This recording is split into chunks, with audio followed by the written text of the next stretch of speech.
Les livres d'histoire vous diront qu'en octobre 1972, Jacques Mézerine s'est échappé d'un immeuble parisien encerclé par 100 policiers armés.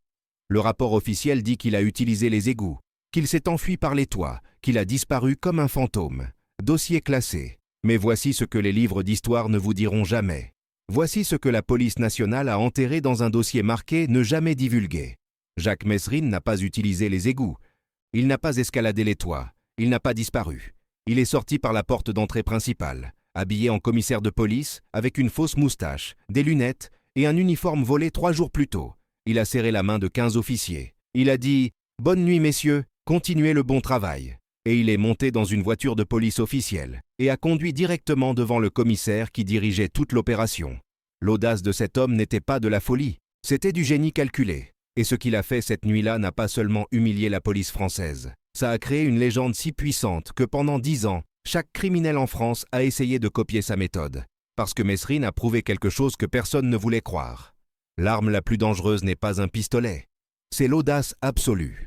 Pour comprendre ce qui s'est passé en octobre 1972, vous devez comprendre qui était Jacques Mézerine et pourquoi 100 policiers encerclant un immeuble n'était même pas suffisant pour l'arrêter. Mézerine est né à Clichy en 1936, fils d'un architecte respecté. Famille bourgeoise, éducation correcte. Rien dans son enfance ne suggérait qu'il deviendrait l'ennemi public numéro 1 de la France. Mais en 1956, à 20 ans, Mézerine a été envoyé en Algérie pour le service militaire obligatoire. Ce qu'il a vu là-bas, ce qu'il a fait là-bas, ça l'a transformé. Il est revenu en France en 1959 avec 3 choses. Des compétences de combat d'élite, un mépris total pour l'autorité et une conviction absolue que les règles ne s'appliquaient pas à lui. En 1960, il a commis son premier braquage, une banque à Paris. 3 minutes, 45 secondes, 15 000 francs, zéro violence. Propre, rapide, professionnel. La police a mis 6 mois à l'identifier. Quand ils sont venus l'arrêter, Mézerine était déjà 3 braquages plus loin. Entre 1960 et 1972, Jacques Mézerine a commis plus de 40 braquages, 12 évasions de prison et 3 enlèvements. Mais ce n'étaient pas les crimes qui ont fait sa légende. C'était la manière dont il les commettait. Toujours avec style, toujours avec audace, toujours avec un sourire. En 1968, il a braqué une banque à Montréal habillé en prêtre. En 1969, il s'est évadé d'une prison de haute sécurité au Québec, en sciant les barreaux avec une lime cachée dans une Bible. En 1971, il a kidnappé un millionnaire français, l'a gardé pendant 3 jours, a reçu la rançon, puis a libéré l'homme avec une bouteille de champagne et une note disant « Merci pour votre coopération ».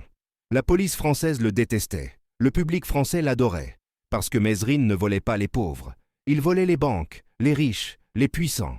Et il le faisait avec un charme qui rendait impossible de ne pas l'admirer. Octobre 1972. Mézerine vivait à Paris sous une fausse identité.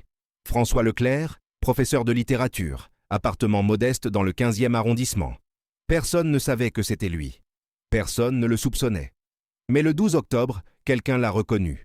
Une voisine qui avait vu sa photo dans le journal. Elle a appelé la police. À 18h30, le commissaire Robert Broussard a reçu l'appel. Mézerine, 15e arrondissement, confirmé. Broussard a pris ça très au sérieux. Il connaissait la réputation de Mézerine.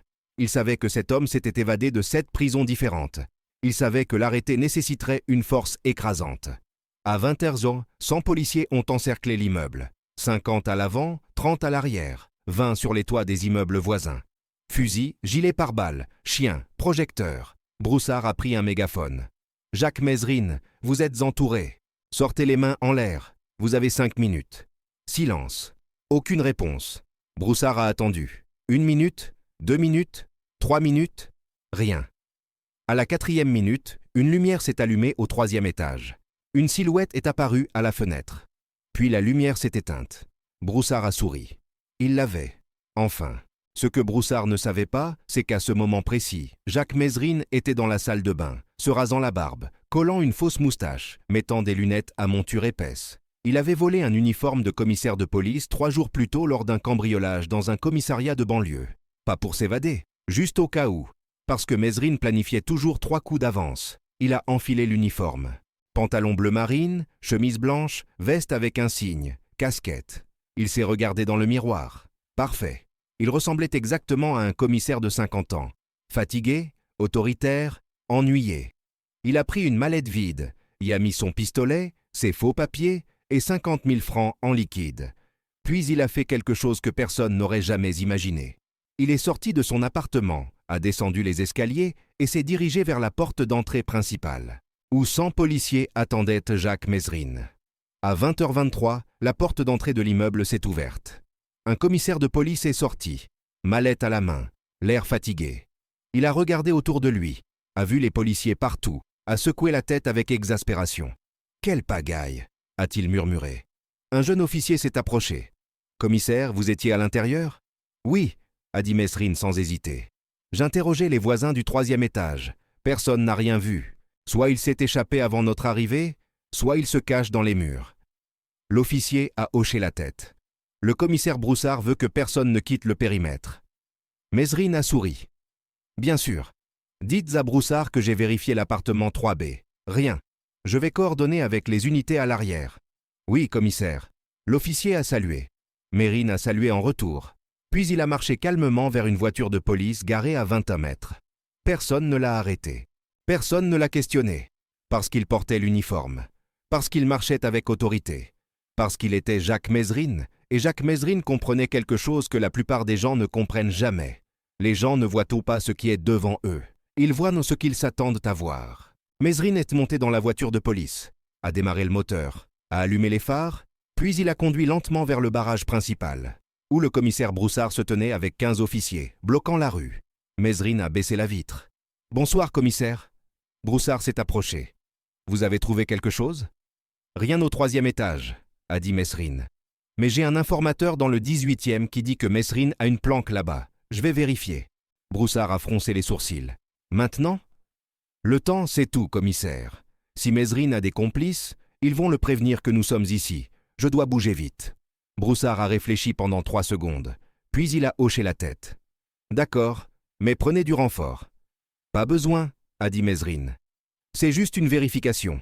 Si je trouve quelque chose, j'appelle. » Broussard a tapé sur le toit de la voiture. « Bonne chance. » Mezrine a souri. « Merci, commissaire. Continuez le bon travail. » Il a remonté la vitre, a passé la première et a conduit directement à travers le barrage de police. 100 officiers, 50 voitures, 20 projecteurs. Et Jacques Mezrine a conduit devant tous, habillé en commissaire, dans une voiture de police volée, avec un pistolet dans sa mallette et un sourire sur son visage. Il a conduit pendant 15 minutes, calmement, respectant les limitations de vitesse, s'arrêtant au feu rouge. À 20h45, il s'est garé dans une ruelle du 18e arrondissement, a enlevé l'uniforme, a brûlé la fausse moustache, a cassé les lunettes. Puis il a marché jusqu'à un café où son complice, François Besse, l'attendait. « Alors ?» a demandé Besse. Mezrine a souri. « 100 policiers, j'ai serré la main de 15 d'entre eux. » Besse a ri. « Tu es fou !»« Non !» a dit Mezrine. « Je suis audacieux. Il y a une différence. Cette nuit-là, ils ont bu du champagne. Pas pour célébrer l'évasion, pour célébrer l'humiliation. Parce que Mezrine n'avait pas juste échappé à la police. Il les avait ridiculisés. Il avait prouvé que 100 hommes armés ne valaient de rien face à un homme avec assez d'audace pour marcher directement à travers eux. Le lendemain matin, le commissaire Broussard a découvert la vérité. L'appartement était vide, Mezrine était parti, et la voiture de police utilisée pour vérifier un informateur avait été retrouvée abandonnée dans le 18e, avec une note sur le siège du conducteur. « Merci pour la voiture, commissaire. Elle conduit très bien. Cordialement, Jacques Mezrine. PS. Votre uniforme est un peu serré aux épaules. » Broussard a froissé la note. Ses mains tremblaient, pas de peur, de rage. Parce que Mezrine ne s'était pas juste échappé. Il s'était moqué d'eux, publiquement, avec style. L'histoire a fait la une de tous les journaux français. Mezrine s'échappe habillé en commissaire. 100 policiers trompés par un uniforme. L'ennemi public numéro 1 dit « bonne nuit » à la police et disparaît. Le public français a adoré. Les journaux ont vendu des millions d'exemplaires. Les gens dans les cafés racontaient l'histoire encore et encore, ajoutant des détails, embellissant, transformant Mezrine en légende vivante. Mais voici ce que les journaux n'ont pas rapporté. Voici ce que seules quelques personnes savaient. Mezrine n'avait pas improvisé cette évasion. Il l'avait planifiée pendant 6 mois. En avril 1972, il avait cambriolé un commissariat de banlieue. Pas pour l'argent, pour l'uniforme. En mai, il avait étudié les protocoles de police. Comment il parlait, comment il se tenait, comment il saluait. En juin, il avait pratiqué devant un miroir. La posture, la voix, l'attitude. En juillet, il avait mémorisé les noms de 20 commissaires parisiens, au cas où quelqu'un lui demanderait son nom. En août, il avait volé une voiture de police lors d'un transfert de prisonniers, l'avait cachée dans un garage privé. En septembre, il avait créé de faux papiers d'identité de police. Parfait, indétectable. Et en octobre, quand la voisine l'a reconnu et que 100 policiers ont encerclé son immeuble, Jacques Mézerine n'a pas paniqué. Il a souri, parce que c'était exactement le scénario pour lequel il s'était préparé. L'audace n'est pas de l'improvisation, c'est de la préparation rencontrée par l'opportunité.